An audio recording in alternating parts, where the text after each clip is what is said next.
What if the scariest horror films you've ever seen weren't just made up? What if the monsters on screen were inspired by a man who actually lived?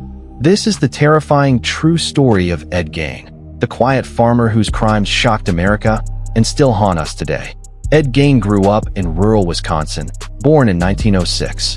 To neighbors, he seemed odd but harmless, shy, awkward, withdrawn. But inside his family home, darkness was already taking root. His mother, Augusta, dominated his life. Fanatically religious, she filled his head with visions of sin, damnation, and control. She taught him that women were evil. His father was weak, alcoholic, and distant, and his older brother, Henry, often clashed with their mother's suffocating rules. But Ed? He clung to her every word. He worshipped her. Then came 1944. Ed and Henry were burning brush on the farm when the fire got out of control. Later, Henry was found dead. Officially, it was ruled an accident. Smoke inhalation. But whispers began to spread. Some said Henry's body didn't match the story. Some wondered if Ed had a hand in his brother's death. No charges were ever filed. The case was closed. But suspicion has never gone away. 1 year later, tragedy struck again. Augusta died of a stroke. And with her, Ed's world collapsed. He was left utterly alone, trapped in the farmhouse with nothing but his grief. And it was in that night. He dug up graves, stole bodies, took them home.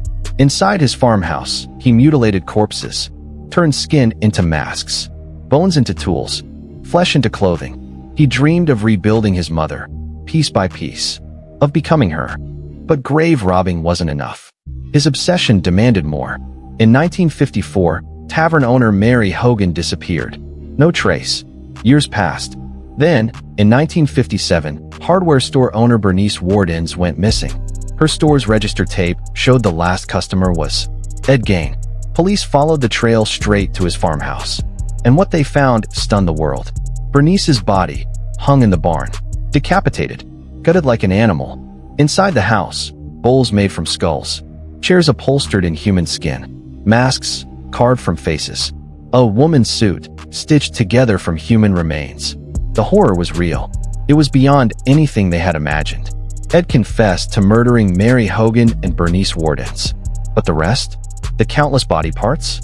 They came from the dead he dug up. He wasn't a cannibal. He wasn't a predator than life. And that's where fact turned into fiction. Over the years, Ed Gein's name became legend. He inspired Norman Bates in Psycho.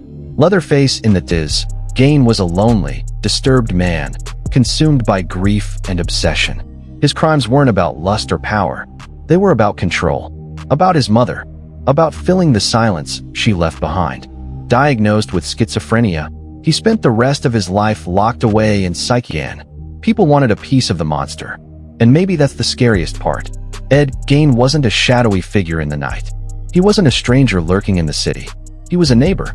A man you might wave to on the street. A man living in plain sight while hiding horrors in his home. That's why it's a horror film that draws from his darkness. And next time, we'll explore how true crime stories walk a dangerous line between exposing evil and glorifying it.